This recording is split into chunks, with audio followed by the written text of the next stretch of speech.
星空对我们来说代表什么呢？是瑰丽的美景，是深邃的哲思，还是浪漫的神话？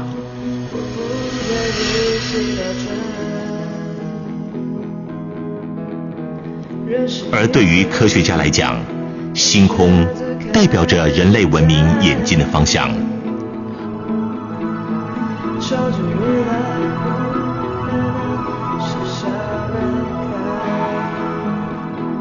数千年前的先人仰望着璀璨星空，油然而生的感动与好奇心，便是推动人类发展至今的重要推力。从古至今，我们便从这片星空中试图发掘自然界的秘密。这片夜空让我们找到了节气变化的规律，诞生了农耕社会赖以为生的历法。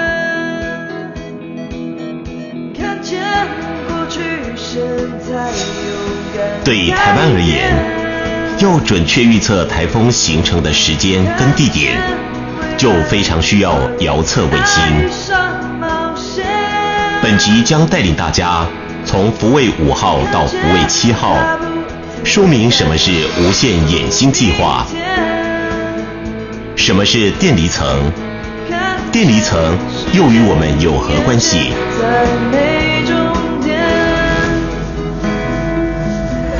福卫7号，在20世纪，人类有能力发射人造卫星后，当代夜空增添了无数当代资讯社会至关重要的遥测卫星，而现在我们又即将跨出新的一步。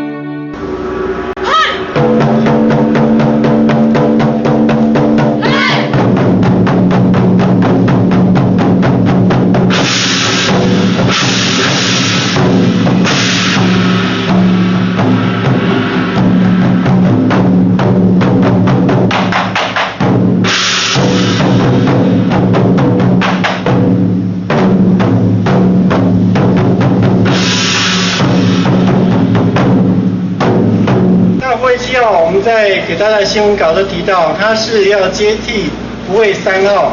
可以讲说是太空中最精准的温度计的2.0版，因为它的功能比福3又要再更胜一筹。特别是它能够提供我们台湾在中低纬度所需要这些台风啊、海洋气流对我们的影响是非常大。那它的取样量可以比福3又更高。我们相信说，福卫7号的发射以及将来的营运，能够让台湾在未来整个气候变迁，整个天气预测能够扮演更重要的一个角色哦。那我想也是台湾的科技对全球一个重要的贡献。在2019年4月14日那天，国家太空中心见证台湾科学新的一页。福尔摩沙卫星7号即将在启航仪式后，准备运送到美国佛罗里达的卡纳维尔角发射基地，将这个高科技的气象科技结晶发射到外太空。福卫7号它是一个气象观测的卫星的星系，那这个卫星的星系里面呢，包含了6颗的小卫星。这一组的卫星的星系一旦发射以后呢，那它会在这个地球轨道上面呢，收集呢大气层上面的这个透过导航卫星所传送过来的讯息，去反推我们在大气层上面的一些温度、压力、湿度等等的气象模式。那这个呢，它的这个模式呢，所去推演出来的结果呢，对于我们目前的气象局在天气预报上面的准确度呢，会有很大的一个帮助。福卫7号的这个卫星星系呢，台湾所负责的部分是卫星本体的设计，跟这个地面的操作。它上面主要有3个主要的筹载仪器，那这3个都是由美国所提供的。第一个就是刚刚提到的一个全球导航讯号的接收仪，那它因为同时可以接收 GPS 跟 GLONASS 的讯号，所以它的那个量测出来的量是福卫3号的2倍。那另外还有一个仪器叫做 IVN，就是离子速度仪，它可以量测电离层的参数。那还有一个科学筹载啊，叫做 R-Beacon， 那它就是从卫星上发射讯号，那由地面接收站接收到这个一些讯号，看看它有没有一些闪烁的现象。那这个主要也是去测量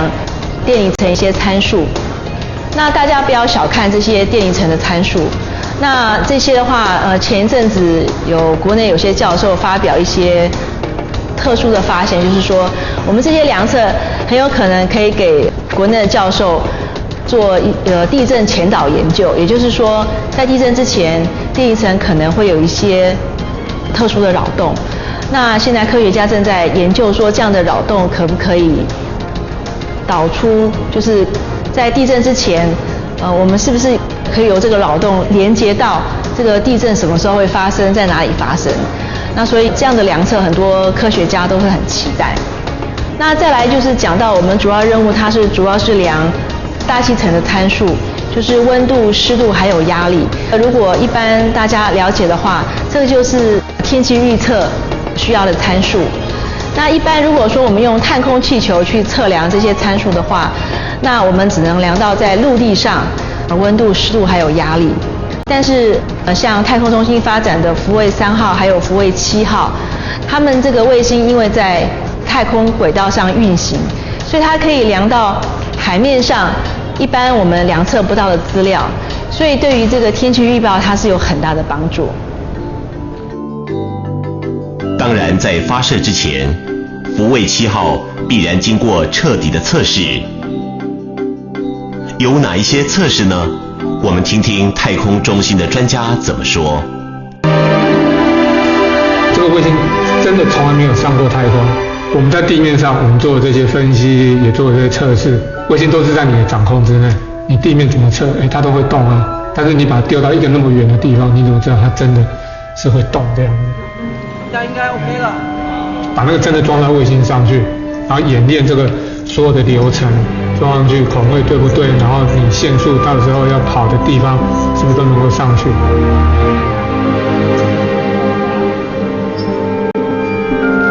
之前的设想都是在地面去想象太空什么样的环境，就像一个电脑放在这里，你每天可以看到它。可是，在太空的话，它要自己照顾自己。例如说，我不知道它状况怎么样，所以它就有通讯设备。那太空它的环境就是忽冷忽热，所以它能够要自己保护自己，它就是不能像你这样子说，天气冷你要穿衣服，然后天气热你就把一件衣服脱掉。所以它就要自己调节它自己的体温啊。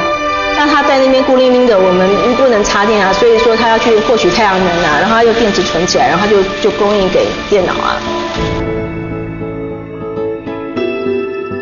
在介绍福卫7号之前，我们先介绍另一个由台湾自行研发制造的照相卫星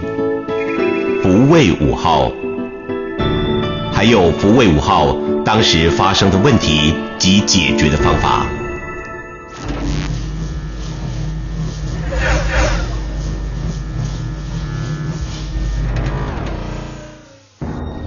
福卫5号是国家太空中心的科学家和工程师打造的科技结晶，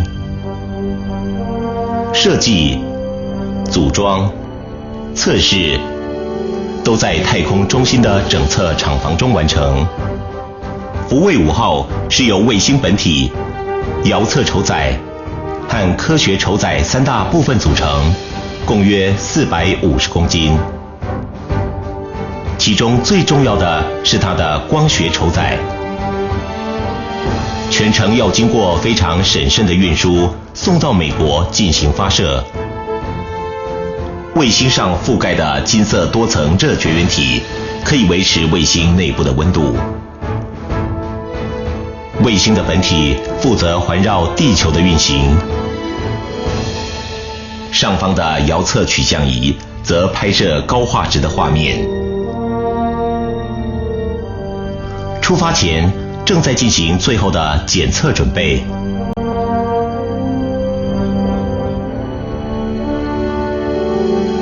现在我们来看看福卫5号在2017年8月25日从美国加州范登堡空军基地发射的影片。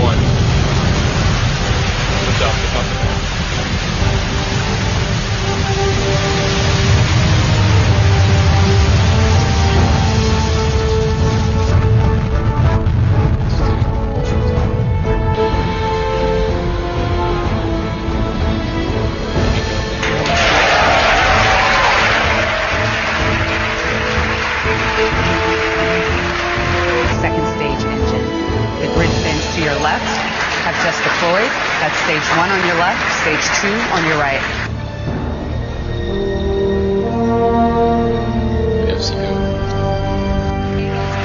Coming up any second now.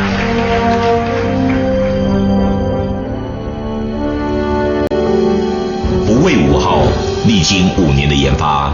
终于在2017年8月25发射升空，但是却在9月8号开始地面取向作业时，发生了影像模糊的问题，也就是假性近视的现象。这究竟是哪里出问题呢？到底有没有办法改进呢？这个出现问题，这个卫星在720公里远，现在虽然知道它出问题了，那我们又没办法把它拿回来修理一下，再把它放回去。所以请问你们怎么去解决这个问题呢？其实我们当初这个系统的设计就有考量到说，我能够透过一些温控的方式，就类似热胀冷缩的原理，那我来调整它上面的这个主镜次镜之间的一个相对位置。那这样最后修正到最后能够修正到怎么样的程度？我们到最后其实修正的结果的话呢，把它的误差量缩小了15%。那个时候没有再继续做下去，其实也是考量到说，如果说我们再做更多的话，我们担心是说卫星的一些电力上的需求会太高，然后操作上可能会有一些风险性。我们福卫5号遥测卫星影像发生了影像模糊的问题。那我们刚刚请教了机械组陈博士，他告诉我们是发生了这个焦距失焦的问题。那他也提到经过这个中心的努力已经能够透过这个热胀冷缩使得焦距能够改善了15%。那剩下85%，我们还能够怎么样去改善呢？那接下来就是影像处理的功能要发挥它的作用了。我们可以从荧幕上面看到，这幅影像其实就是卫星传下来的那个原始影像。那影像上面很清楚的看到2个现象，一个就是它很模糊，对，它看起来就不是一张正常的影像。那另外呢，我们可以看到在建筑物的部分有很明显一圈一圈的光斑，那这是一般的 user 是不能够接受的影像。所以接下来我们就看看影像处理能做什么样的事情。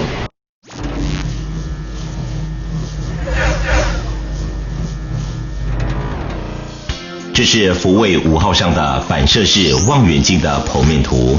远处影像由右边进入，经左边反射镜的反射，再经中间的反射镜反射，成像在左边底部附近的 CMOS 影像感测晶片上。现在为了以容易理解的方式来解释失焦之现象，让我们用这个经简化过的模型来解释。光线从右边进入，经过反射镜的反射，本来应该要聚焦在这个 CMOS 影像感测晶片上，但因为位置偏移，所以造成失焦模糊，把原来一个点的影像扩大成为一个圆的形状。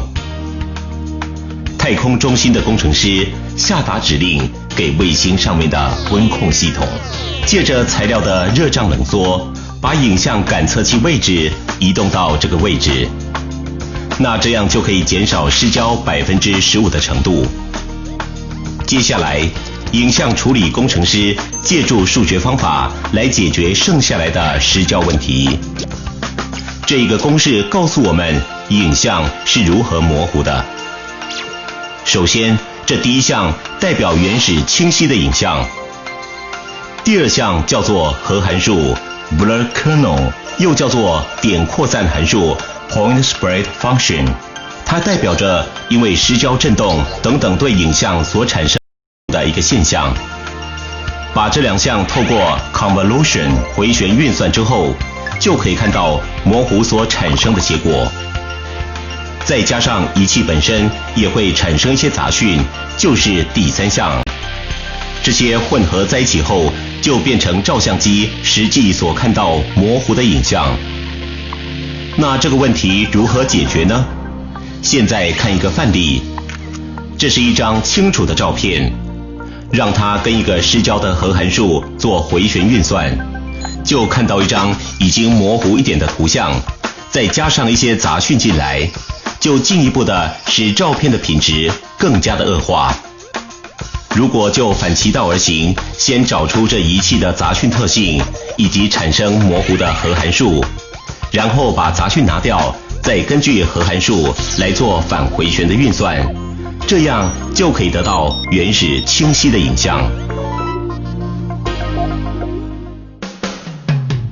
福卫5号证明了台湾有完整的卫星电脑、飞控软体、工程团队、摄像系统技术以及危机处理的能力。台湾不但有研发制造太空卫星的科技实力，而且面对严峻的太空环境，更可以运用软硬体实力克服阻碍，迎向挑战。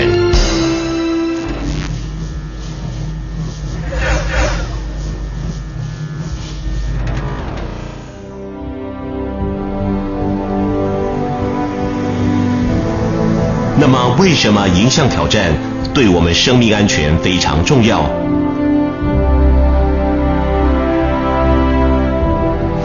台湾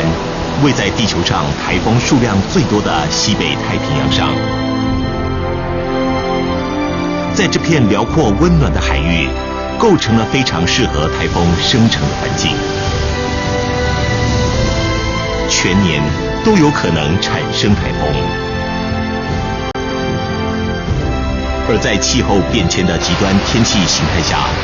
台风的强度更强，也更难以预测。这不仅仅是台湾，更是整个西北太平洋周遭每个国家都要面临的艰巨挑战。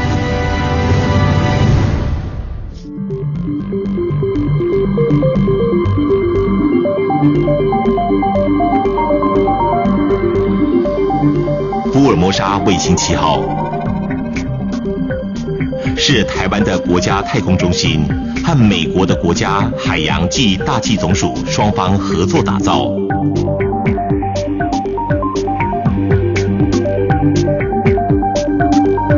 福卫7号上面搭载着6枚气象卫星，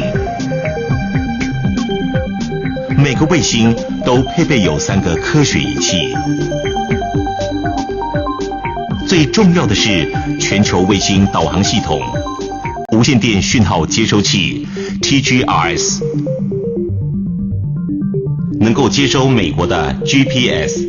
和俄国的 GLONASS 发出的卫星讯号，以此来计算大气层气压、温度和湿度的资料。此外，还有离子速度仪，能推导离子的温度和直线速度。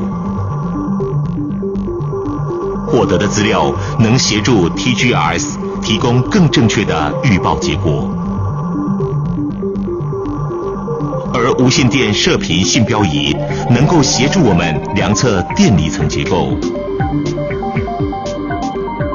福卫7号接续福卫3号的任务，建立一套可靠的气象卫星系统，执行眼星观测任务。福卫7号多达6颗卫星，在搭乘着同一个火箭发射，最后却能够精准部署在离地520至550公里轨道面，展开共300度。这是怎么做到的呢？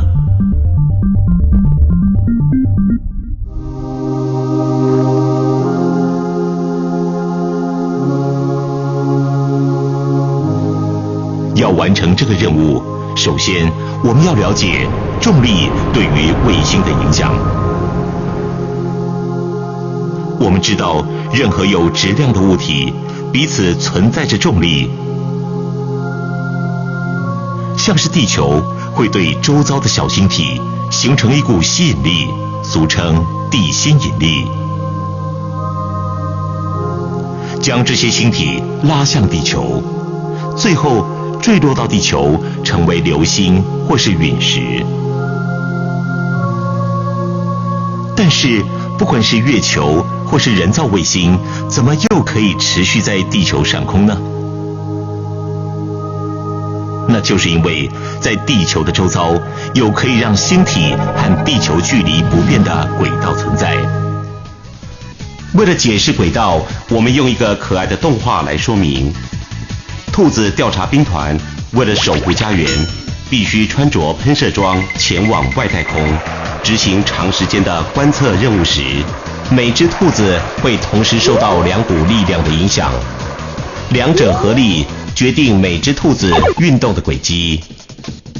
一个是喷射装提供的推力，让兔子可以脱离地表；另一个则是地心引力，持续给予重力加速度。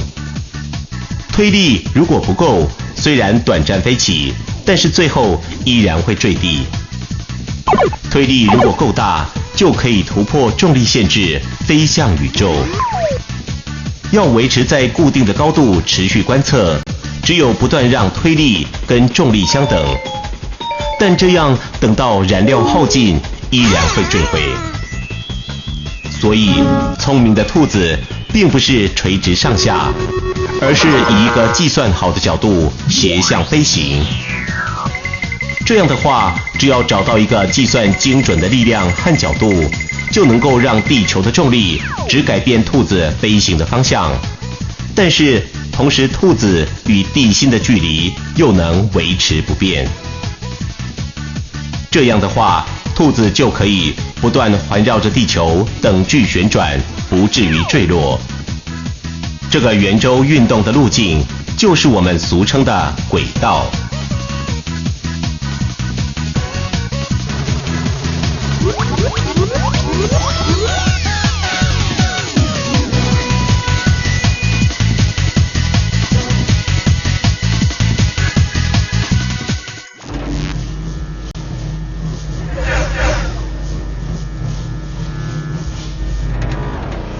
当我们在讲到卫星的轨道的时候，我们先回到卫星轨道101，也就是基本的原理。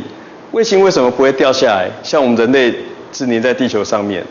主要是因为卫星跑得够快。当卫星在地球的轨道上100公里、200公里、300公里，甚至到1000公里或更高，它只要它的跑的速度产生的离心力足以抵消地球的引力，它就不会掉下来。轨道的设计有一些原理是这样子，一般你不会希望放到300公里以下，因为300公里以下大气的密度还是够多，会让整个卫星因为空气阻力而往下掉，所以这时候必须要花很多燃料维持它的轨道，卫星的寿命也会比较短，所以你希望放在300公里以上。为什么福卫7号要放在520公里，而不是放在700公里？福卫3号是在800公里，福卫7号却是在520公里，是有原因的。原本希望卫星放在更高的高度，在800公里，可以观测到更多的电离层。可是因为这次福卫7号上面有另外2个美国空军的筹载，它要量卫星高度上面的电离层电子密度。如果放在800公里的话，电子密度就太稀疏了。所以美国空军其实希望让卫星能够降到400公里。可是我们认为400公里这高度太低了，所以大家在讨论的过程就最后达到一个协议，就是卫星要在520公里。所以卫星的只要跑得够快就不会掉下来。卫星要放在多高，就根据卫星上面的科学仪器要量什么东西以及科学任务而决定它的轨道高度。我们现在是以福卫3号为例哦，我们所有卫星是在一支火箭同时发射出去，所以当你把卫星从火箭弹出去的时候，他们会排队站在同一个轨道上面。刚刚前面有提到，我们希望让卫星能够分散在不同的精度，地球的不同的轨道面，也就是不同的精度，所以你可以看到更多观测量，你不需要他们聚在一起。现在就会用一个国高中的数学原理，是什么原理呢？力矩的变化。事情是这样子的，轨道是这样绕着地球的。如果地球是一个100%的正圆形的话，这轨道是不会变。可是今天问题来了，地球不是一个正圆形的，地球呢，它的赤道比较胖，然后两极比较瘦，比较胖的地方引力会比较大，所以它会产生一个额外的力矩。额外的力矩会把卫星的轨道在这边往下拉，这边往上抬，造成很像我们一个盘子要倒下去的时候的晃动。所以你可以感觉到说，如果我们把一个陀螺或是盘子让它转速变慢的时候，它会这样左右晃动。这个晃动呢，就会像这个样子，或者是像这个样子，它是不是在同一条面上？它是会晃动的。可以看到，就是说这个力矩跟这个轨道的长度是有关系的。假设我今天的轨道越短，跟我的轨道越长，我的力矩是不一样的。所以科学家用这个原理是说，我如果现在把福卫7号的6颗卫星全部放在700公里，然后再把某一颗把它降到500公里，那它受到的力矩会不一样。所以这个晃动的盘子或是晃动的轨道面是在不同的高度，慢慢的这颗降下来的卫星就会跟大家慢慢的分离。这个方式就是说，你先把一颗卫星降下来，然后其他维持在原地。3个月后，慢慢的这颗卫星就跟大家分散了60度的经度，然后你再把另外一颗卫星再降下来，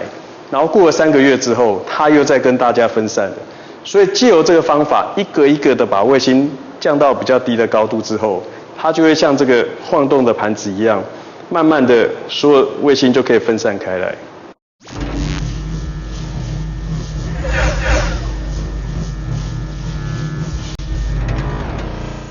火箭产生的高温高压气体经由喷嘴往后喷，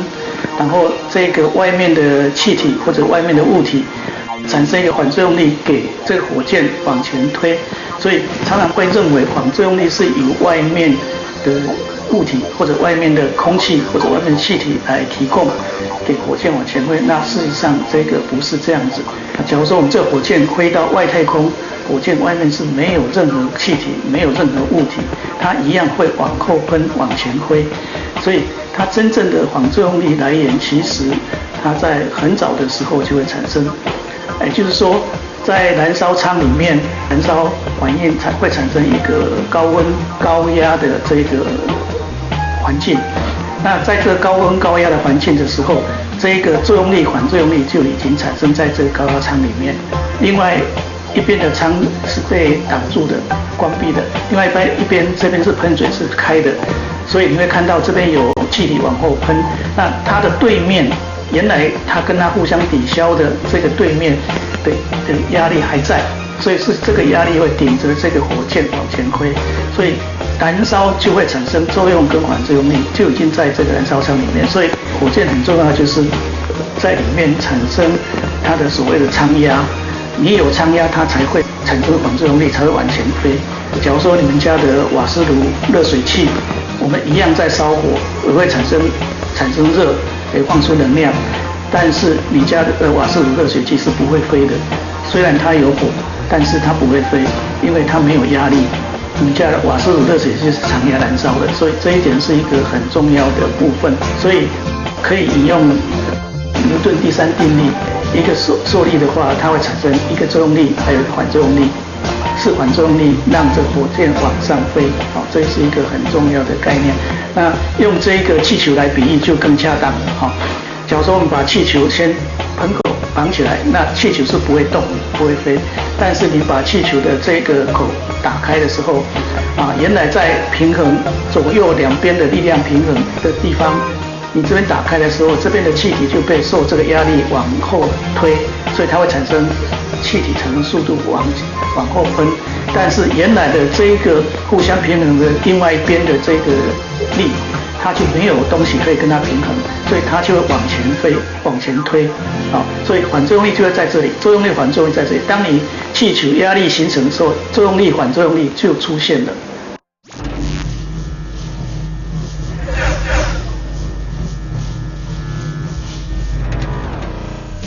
福卫7号是如何进行观测的呢？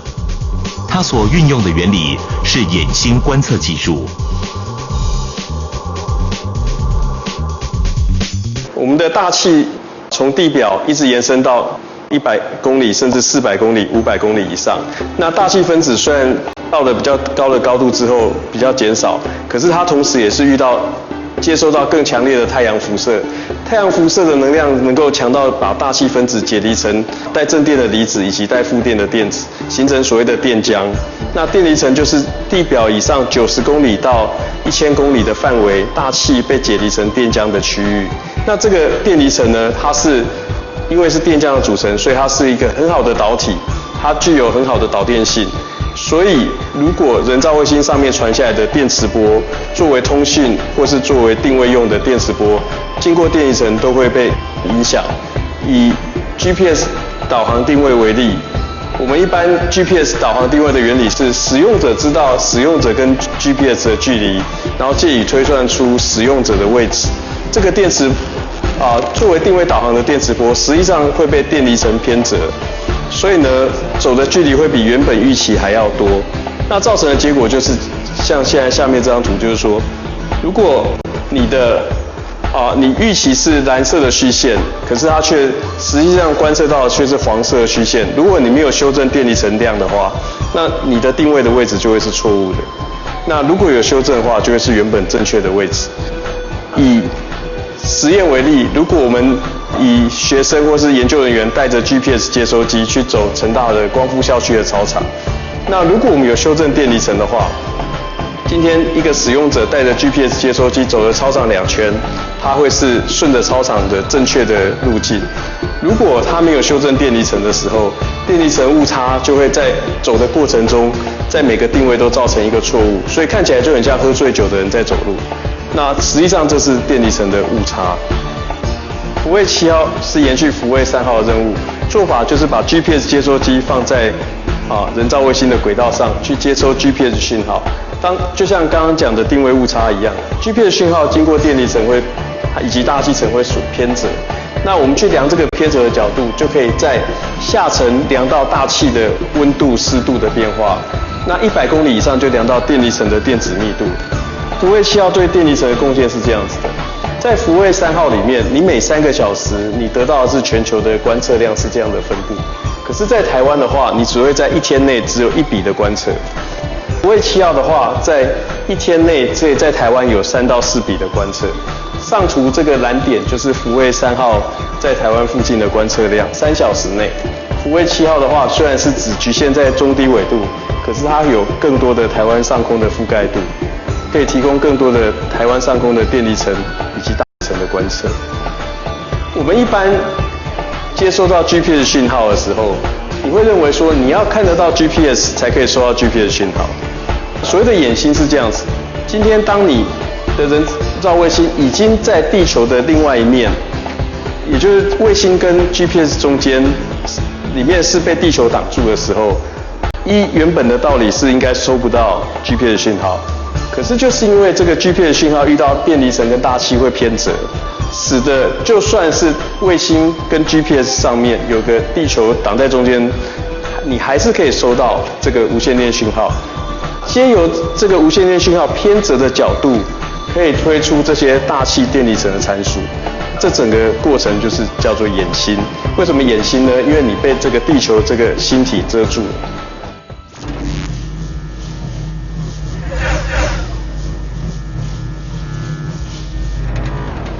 电离层为什么对台湾很重要？就是这样哦。这张图是我们的太空天气测报模式输出的全球电离层的分布。台湾位于这上面哦，可以看到台湾上空的这个电离层的涂层呢是比较红的，比较红的代表电离层电子密度比较高，所以台湾的上空的电子密度是全世界电子密度最高的区域之一。刚刚前面讲到，我们在做 GPS 定位导航的时候，电离层的电子密度越多的话，会造成讯号的偏折，以至于产生导航的误差。所以台湾上空的电子密度是这么强的时候，在台湾的 GPS 使用者就会面临到更大的误差，因为电离层产生的误差。现在国际上有一个很重要的应用是说，我们希望在飞机上面全部用自动化的以 GPS 来导引飞机，以及以 GPS 来导引飞机降落。除了现有的电子导航之外，希望能够在飞机起飞降落的所有过程以 GPS 来追踪所有的飞机的动态。那现在就遇到一个问题是这样子，当你有一台飞机是从电子密度比较小的区域飞到电子密度比较大的区域，那就会像这张图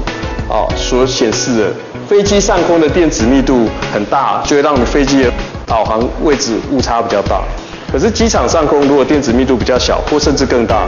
会告诉飞机错误的讯息，造成降落的时候的危险。以及如果你要全程追踪飞机的时候，当飞机假设从日本、韩国电子密度较低的区域飞到台湾上空电子密度较高的区域的时候，飞机经过台湾上空的时候，它的定位导航也会有较大的误差。那这个是在民航上面的应用。如果是用通讯的话，也是。如果在台湾要用人造卫星通讯，则会遭受到较多的电离层造成的误差。从这边可以看到，台湾四周围的电子密度都非常大，所以台湾的船舰，不管是民用的渔船或是海军的舰艇，出去到我们的南海、南沙、东沙的区域，都会遇到定位导航跟卫星通讯，因为电离层密度较大而有较大的误差和干扰。地震海啸呢，由于地壳有一个强烈的位移变化，它就会产生一个很强的垂直大气扰动。那这个大气扰动，因为它的波长够长，它可以一次的传到太空中。这张图就是以日本2011年东北大地震产生的巨大海啸为例，可以看到巨大的海啸产生的太空电浆扰动。这上面的蓝点、黄点跟绿点呢，是日本以及台湾附近的所有的电离层观测结果。可以看到有一个波动是在海啸之后才产生的，那这个波动跑得比海啸还要快速，所以国际上现在有一个趋势，就是希望在既有的海浪的观测之外，也把电离层观测纳入海啸预警系统的一环。以这张图为例的话，就是说，当你看到这边是上图是海浪波，中间这层是电离层的观测，那下面是福卫3号的观测眼星观测资料。可以看到，当海啸还在日本附近的时候，电离层的扰动已经往外在更大的区域，也就是说，这些波动在地表跑的速度远远慢于在太空中跑的速度，所以我们可以观测太空中电离层的这些波动，来作为预警地表的波动传递的方向跟速度时间。这个是在日本区域。也可以看到说，这个东北大地震呢，因为它产生海啸非常大，一路传到北美。可以看到海浪到北美的时候呢，当它接触陆地的时候，基本上美国上空的电离层已经有这种波动存在，所以这是一个很有潜力作为海啸预警的一个额外的工具。下面这张图就是福卫3号的眼星，可以看到有震荡，那这些震荡是跟这些海啸波动是有关系的。我们希望利用福卫7号更密集的观测，来提升这些电离层看到地震、海啸甚至火山爆发产生的波动，然后做到预警的应用。电离层与地震前兆的关系，目前还在研究阶段，但是几个大地震造成重大灾害还是发生，尤其是1999年9月21日。发生瑞士规模7.3的大地震，是台湾自2战后伤亡损失最大的自然灾害。震央位于北纬23度，东经120度，地震深度8公里，引发大规模的山崩与土壤液化。921地震造成2415人死亡，29人失踪，11305人受伤。在2016年2月6日，也发生美浓地震，震央就在这里，高雄美浓。那场天摇地动的大地震，就是以美浓为中心，震波扩散到整个台湾。但更为严重的是，这场地震触发了第2次震央的新化、永康一带。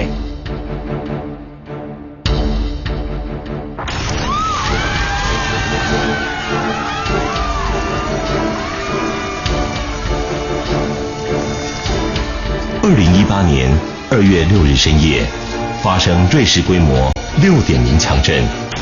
花莲市震度7级，一阵天摇地动，造成17人死亡。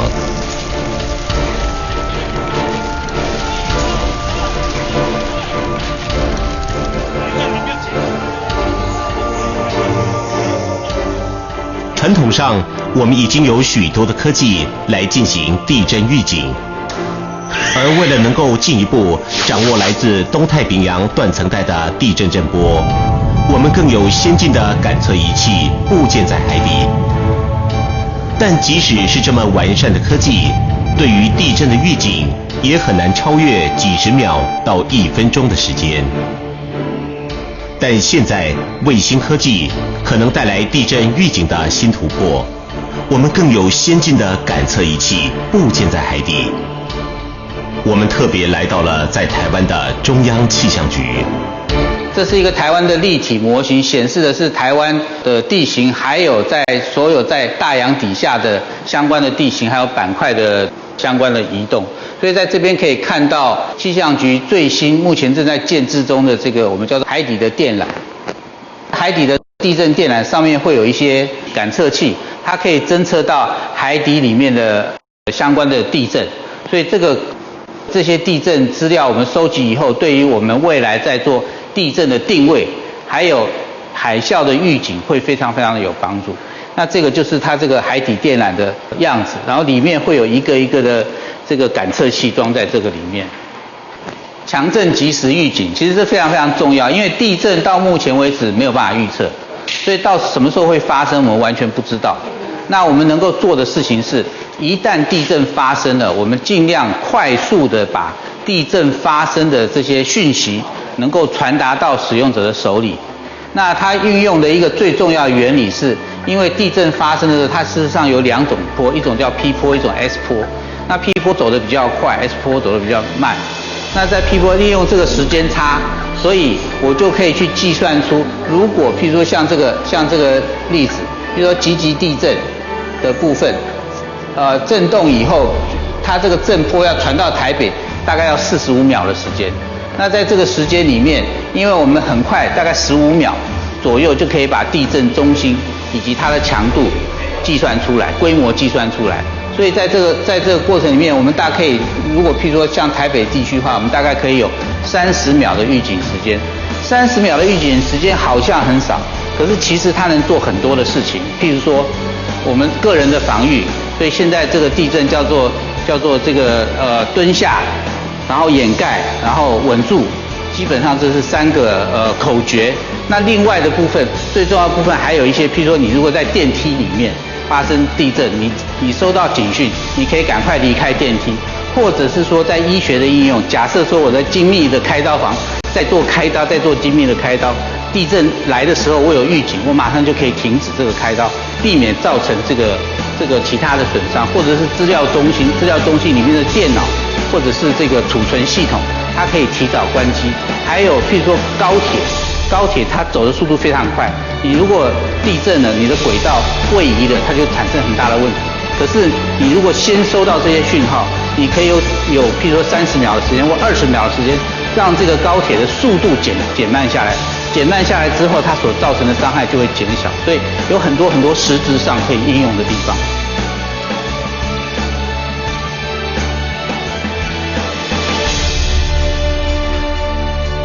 对我们国家而言的重要性在于这样子，我们国家在世界上最有能见度的卫星任务就是福卫3号以及福卫7号。福卫7号是我们国家所有的卫星中呢，它能够影响的范围最广的。全世界的气象组织都认为说，这个任务是能够有效的提升天气预报。对太空天气而言，就是说，如果没有福卫7号，太空天气就没有办法及时预报。福卫7号是现役中唯一能够在30分钟内就拿到观测资料传给预报中心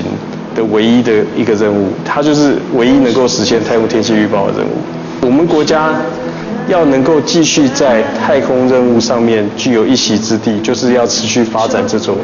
具有世界重要性的卫星任务。所以我们的感动是在于说，我们看到的是最先进的火箭在具有历史意义的发射平台上发射，搭载了我们国家最具有知名度的卫星任务，以及我们有很多的大学生以及高中生一起参观发射。在这个过程就会知道说，太空任务可以鼓舞民心，激励我们的学子未来要从事太空探索。其实太空科技的发展，原本就是建立在无数的挫折、血汗与牺牲上。